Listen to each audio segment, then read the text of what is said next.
Assalamualaikum dan selamat tengah hari semua. Saya Hairul Wikul. Okey, saya ada satu kes yang saya nak sharekan dengan anda dan saya percaya kes ni semua orang pengguna peti sejuk pasti menghadapi masalah ni. Okey, masalah apa? Masalah dia atas sejuk, bawah tak sejuk. Tapi kes ni special sikit. Kes ni peti ais ni usia dia dah lebih 30 tahun. Itu yang pertama. Itu special dia. Nak cakap orang tua lah. Okey, yang kedua, kes ni pun sama juga macam kes malam. Orang lain dah buat, tapi dia boleh bertahan lebih kurang dalam 2-3 bulan saja. Lepas tu dia problem balik. Okey, apa punca jadi macam tu? Saya akan sharekan dengan anda sekejap lagi. Dan sekejap lagi juga saya akan sharekan juga apa jenama, apa model untuk perkongsian saya pada hari ini. Sebelum tu, sementara nak menunggu view live saya naik, saya nak minta bantuan anda semua. Bantu saya share video ni supaya lebih ramai orang dapat lihat, supaya lebih ramai orang dapat manfaat daripada video-video yang saya hasilkan. Boleh macam tu? Okey, itu yang pertama lah. Yang kedua, okey, sesiapa yang berminat nak belajar repair peti sejuk dan mesin basuh secara online pada 4 dan 5 hari bulan 9 ni, pendaftaran dah dibuka. Anda boleh daftar dekat www.hairulwikul.com. Dan akhir sekali, tanda sokongan kalau anda nak dapatkan alat-alat ganti macam ni, alat ganti peti sejuk dan mesin basuh, anda boleh dapatkan di www.hairulwikul.com ataupun anda boleh WhatsApp tim saya macam tu. Okey, alright. Ini yang saya cakap tadi. Okey, yang ini yang saya cakap tadi tu, peti ais ni. Okey, peti ais ni jenama nasional. Okey, jenama nasional. Okey. Peti ais ni usia dia sekitar dalam 30 tahun lah. Lebih kurang dalam 30 tahun. Sangat-sangat lama. Okey. Masalah dia apa? Masalah dia bahagian bawah ni, kompartmen bahagian bawah ni tak sejuk. Okey. Kompartmen dekat bahagian atas ni sejuk. Okey. So. Okey. First kali, sebelum anda salah faham, sebelum anda apa orang cakap salah anggap. Okay, first kali saya nak kena terangkan dulu untuk masalah ni, untuk apa yang saya lakukan sekejap lagi, apa yang saya bakal saya tukar semua ni, sebenarnya ini adalah simptom biasa ataupun perkara biasa untuk semua peti sejuk. So bermaksud kalau anda pengguna LG ke, anda pengguna Panasonic ke, anda pengguna Samsung ke, anda menghadapi masalah atas sejuk, bawah tak sejuk, insya-Allah video ni adalah dia punya guideline dia. Tapi kalau anda betul-betul nak cari video yang spesifik untuk Panasonic, untuk LG, untuk Toshiba, anda boleh pergi ke YouTube channel saya, tulis peti sejuk atas sejuk, bawah tak sejuk Toshiba, atas sejuk, bawah tak sejuk Samsung. Tulis anda punya brand dekat belakang tu, tapi kena search dalam saya punya channel. Okay, alright. So, masalah yang menjadikan bawah tak sejuk, saya terangkan dahulu apa punca dia. Okay, first kali untuk pengetahuan anda, untuk peti sejuk yang macam ni ada tulis okey, frost free ataupun non frost. Ada yang dia tulis non frost, ada tulis frost free, apa semua tu bermaksud peti ais ni dekat dinding dia ni dia tak akan keluar salji, dia tak akan keluar frost. Itu yang dia panggil non frost. So jadinya macam mana bahagian bawah boleh sejuk? Okey. First kali bahagian, okey, second lah. Tadi first tak habis-habis kan. Yang kedua, untuk pengetahuan semua, untuk peti ais yang sistem non-frost, bermaksud yang tak ada air batu dekat tepi dinding dia, untuk bahagian bawah dia ni sebenarnya, kompartmen bawah dia ni tak ada apa-apa. Okay, kita boleh nampak kompartmen bawah dia ni tak ada apa-apa. Dia cuma ada pendawaian sedikit saja. Tapi kita boleh nampak dekat sini. Saya harap anda boleh nampak dengan jelas. Ada satu lubang bawah ni. Nampak tak? Ada satu lubang. Ada satu lubang. Lubang ni daripada mana tahu? Lubang ni daripada atas sini. Daripada atas sini. So bermaksud sejuk bawah ni dia terima ihsan ataupun dia terima sejuk dari atas. So macam mana dia turunkan sejuk daripada atas ni turun ke bawah? Okey, kebiasaannya dia akan turunkan ni disebabkan kipas ni. So kita tengok So bermaksud dekat sini apa tahu? Setiap kali kita menghadapi masalah atas sejuk, bawah tak sejuk, ini dalam sesi di awal lah kita kena pastikan kipas ni berpusing. Kita kena pastikan kipas ni berpusing. Kalau kipas tak berpusing, confirm automatically bawah tak sejuk. Itu yang pertama. Yang kedua, kipas ni kadang-kadang dia detect menggunakan pintu. Contoh tengok kipas ni berpusing. Okay, kipas ni berpusing. Tapi bila saya buka pintu, kipas ni padam. Nampak tak dia padam? So kadang-kadang kipas anda tak rosak, cuma masalah dia suis pintu ni yang rosak.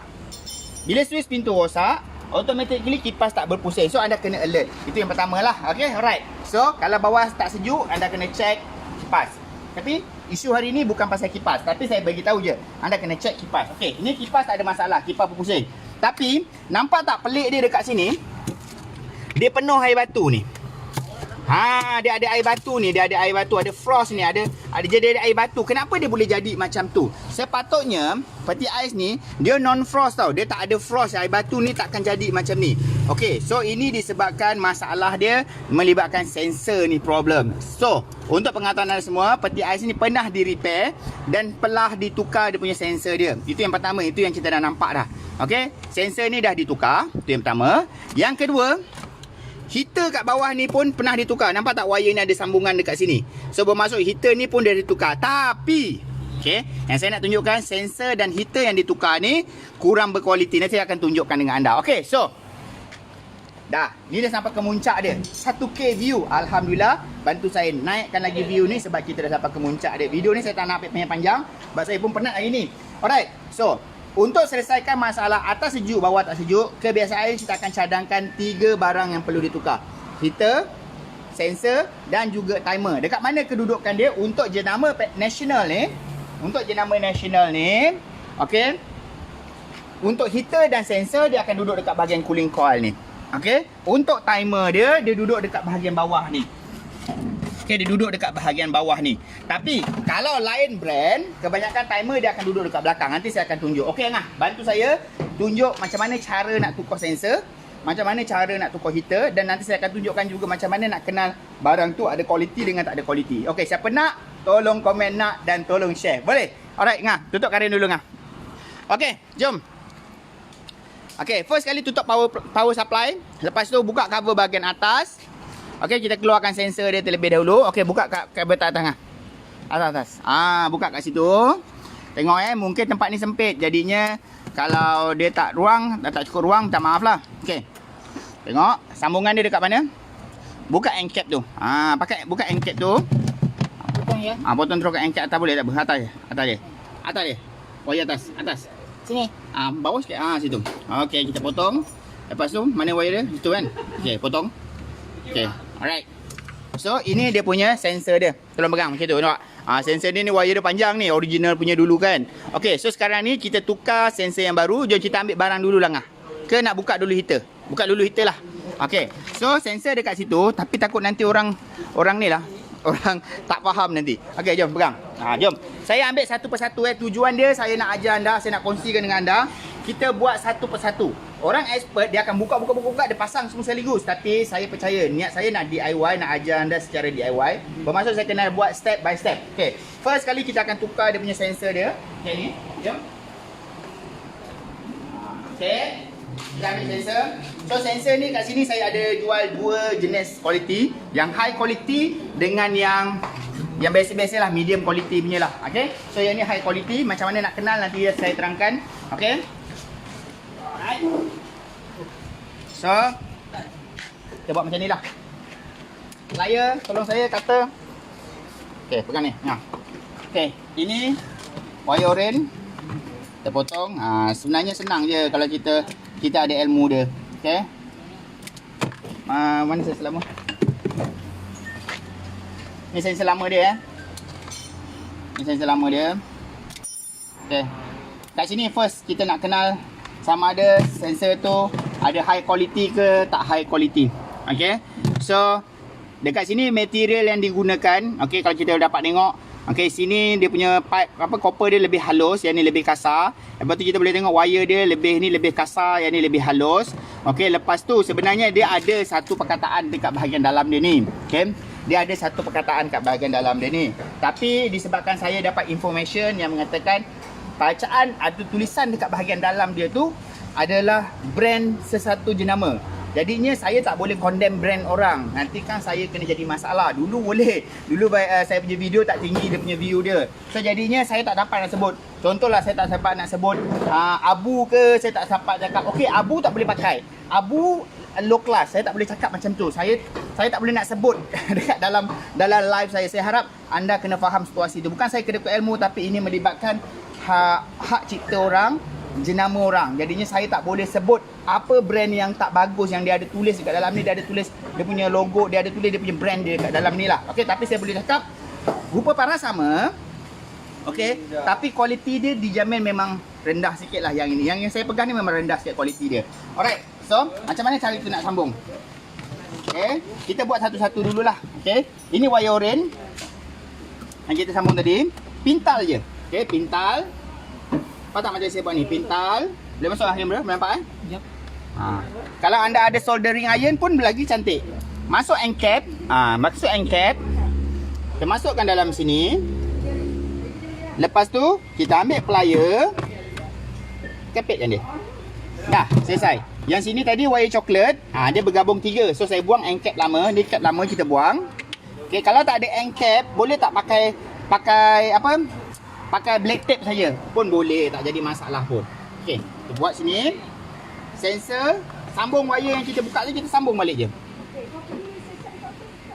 Sambung.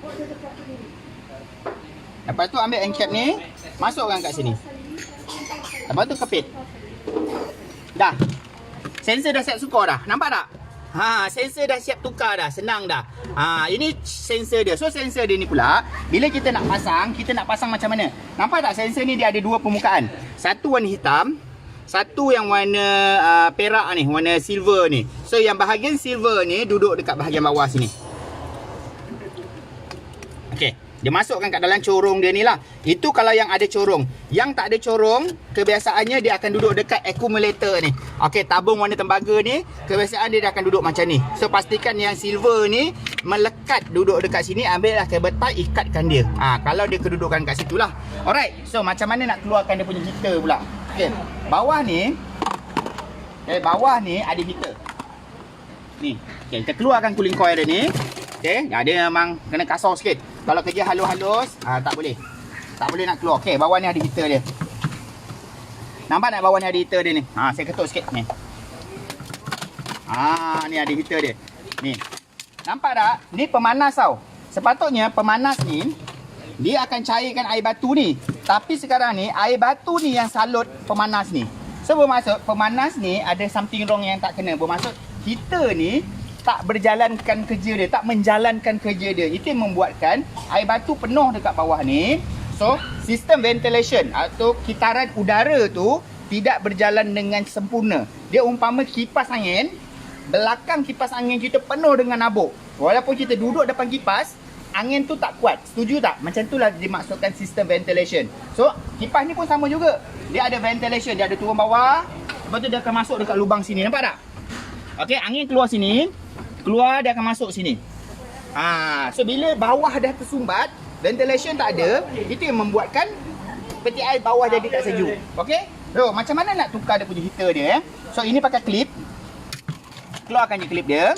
Okay, just sekadar info, heater ni, heater ni dia ada banyak inci. Nanti saya akan tunjukkan Dia ada banyak inci. Okay, saya keluarkan dulu. Okay, keluar.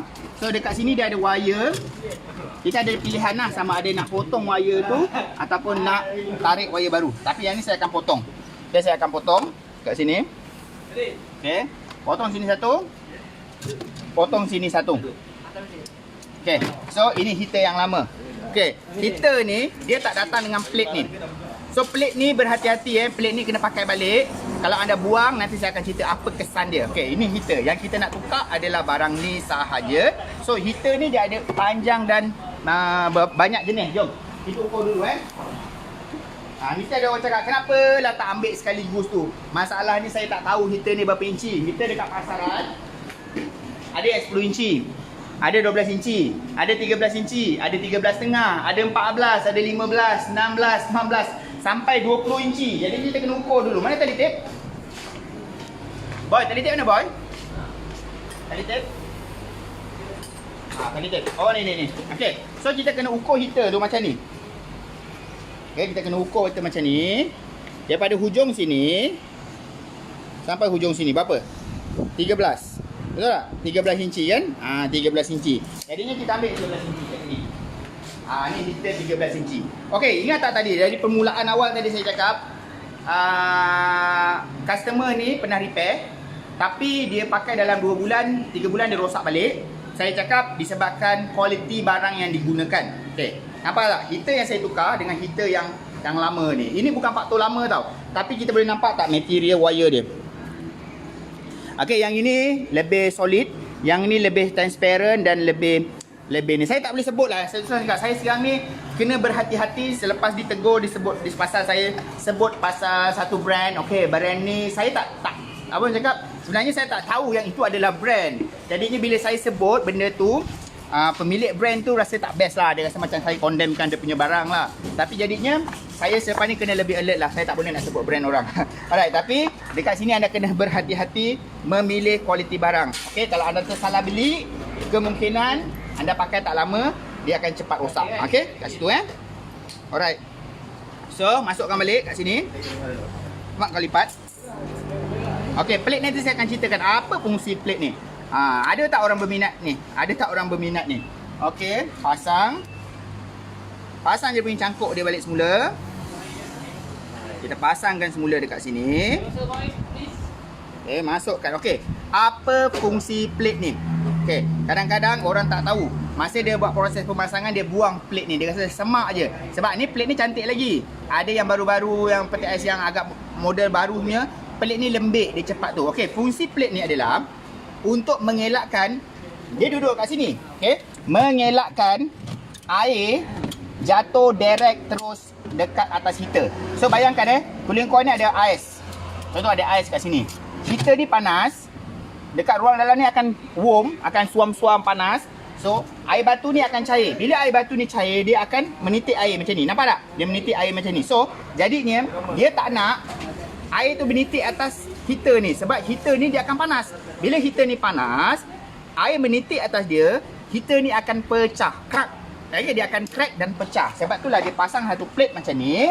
Tujuan dia untuk air yang menitik tu dia akan jatuh atas plate. Plate ni panas dan air tu akan kering. Air tu akan habis, dicairkan, dipanaskan oleh heater tu. Faham tak? Lebih kurang macam itulah maksud dia. Okey, kalau faham cuba tulis komen faham. Okey, untuk lain brand sama ke? Jawapan dia lebih kurang je, sama je. Okey, macam mana nak sambung? Boleh ke kita black tape je? Okey, jawapan dia boleh. Yang ni ada end cap. Saya potong dia punya end cap. Okey, lepas tu kita sambungkan dia balik kat sini je. Kita perkemaskan balik je wire dia. Okey, sebelum tu nak tak saya kongsikan satu info yang sangat-sangat penting dan sangat-sangat berguna. Tadi ini sensor. Ini sensor kan. Lepas tu ada satu lagi sensor.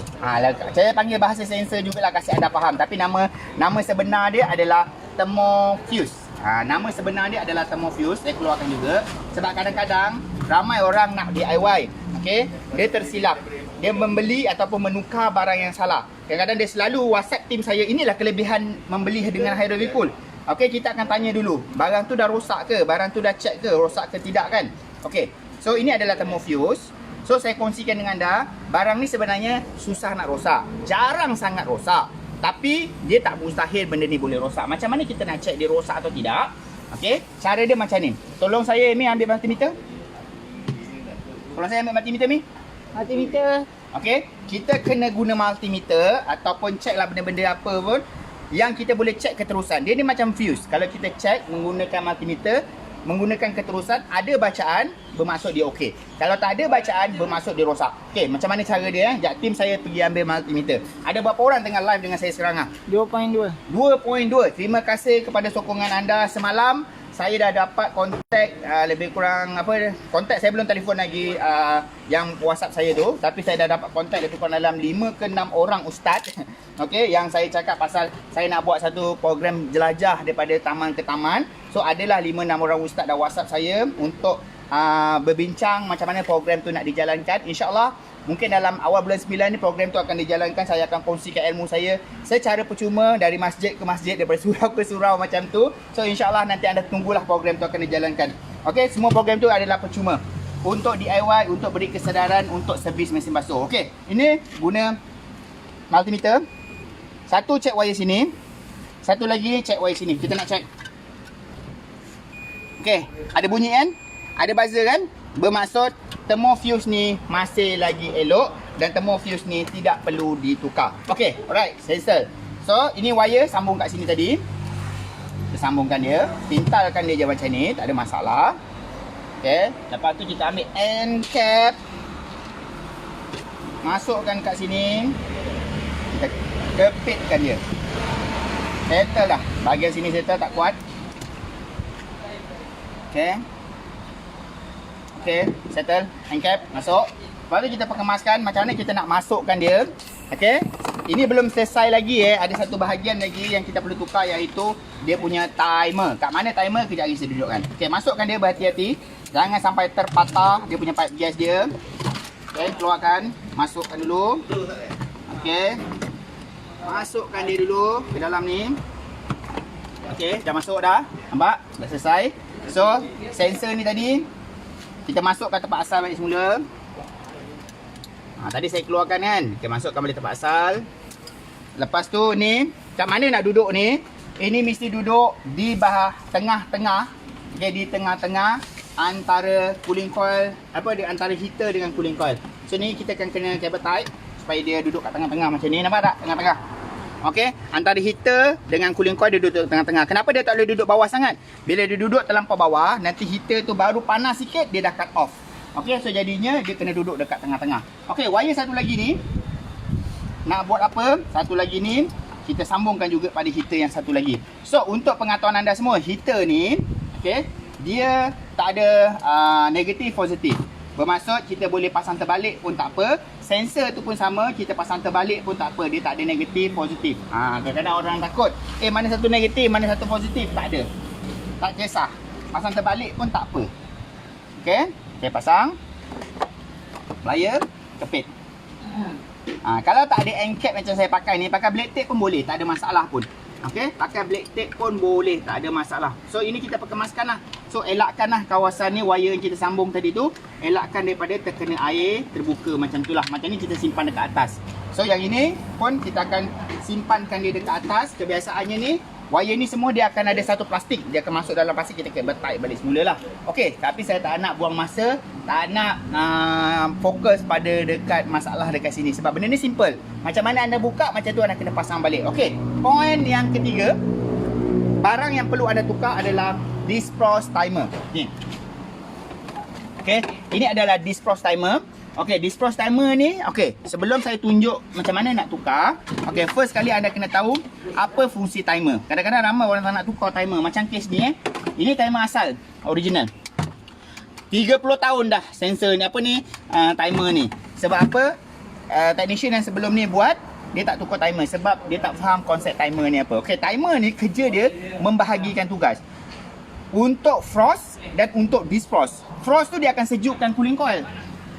Okey, defrost tu untuk panaskan cooling coil. Itulah kerja dia. So kerja dia satu hari lebih kurang dalam 4 kali dia akan pusing. 24 jam 4 kali berhenti.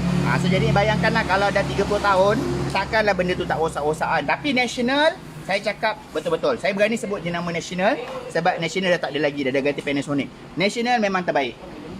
National memang terbaik. Okay, memang terbaik sebab National terlampau baik lah. Company dia dah tak ada lagi sekarang ni. Sebab orang pakai 30 tahun tak rosak-rosak. Alright, kita ambil timer dulu. Alright, so siapa nak dapatkan alat ganti putih sejuk mesin basuh macam kat kedai saya ni, anda boleh dapatkan secara online ataupun boleh WhatsApp team saya. Okay, dekat nombor telefon, nanti anda boleh dapatkan Facebook dia lah. Okay. Tapi siapa yang berminat nak belajar, boleh join kita punya kelas online kita pada 4 dan 5 hari bulan 9 ni. Okay, pendaftaran dah dibuka. Okay, yang ini spek yang sama. Anda boleh tengok sini nombor dia. 1, 2, boleh nampak tak? Tak jelas. Tak jelas. 1, 2, 3, 4. Ataupun kat sini boleh nampak lah. Okay, nampak tak?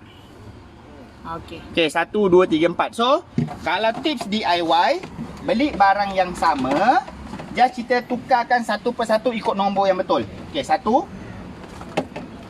Okay. Alamak. Gunting atas. Okay, gunting. Kena congkel sikit lah sebab dia ketat. Congkel. 1, buat satu persatu. Pindah 1. Okay, 2, pindah 2. Ini tip. Ini cara orang apa orang cakap, orang tak pandai.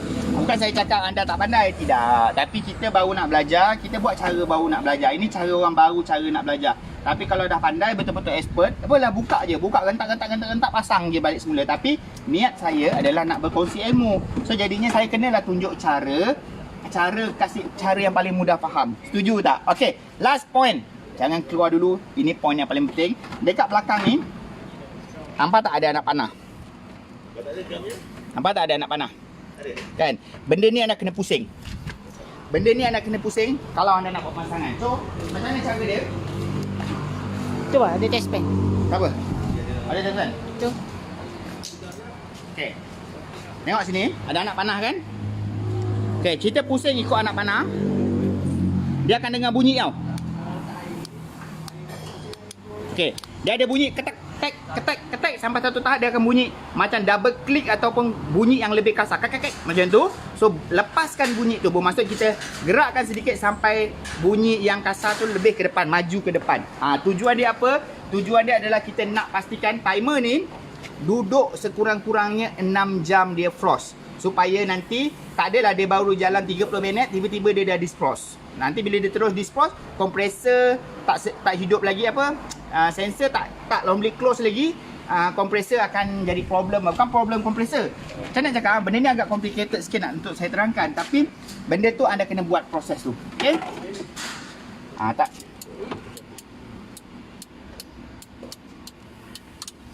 Okay. Ada orang tanya saya juga, boleh tak pusing lawan arah? Tak boleh. Sebab kalau anda pusing lawan arah, timer ni memang tak boleh pusing. Dia memang dia satu arah saja, ikut anak panah je. Kalau kita pusing lawan arah tak boleh. Dia satu arah saja. So jangan risau. Okay?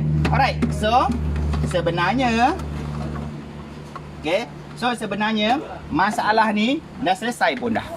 InsyaAllah bila anda tukar 3 barang ni, untuk masalah peti ais atas sejuk, bawah tak sejuk, InsyaAllah masalah tu boleh diselesaikan. Dan InsyaAllah ini sahaja yang perlu anda cek. Dan tapi kalau anda dah buat, masalah ni masih lagi tak selesai, kemungkinan dia melibatkan pendawaian. Logik kata atau tidak, power dah hantar pada heater, tapi heater tak terima power. Mungkin wire dia putus tengah jalan ke, wire dia terbakar ke, sambungan wire yang kita buat tak kemas ke. Itu faktor-faktor yang selepas kita tukar. Tapi 80% masalah atas sejuk, bawah tak sejuk, semua melibatkan barang yang saya sharekan ni. So, saya harap ilmu ni bermanfaat untuk anda. So, akhir kata daripada saya, kalau ilmu ni berguna, tolong share supaya lebih ramai orang dapat lihat. InsyaAllah saya akan kongsikan lagi ilmu-ilmu yang lain. So, saya Hairul Bikul. Assalamualaikum. Bye-bye.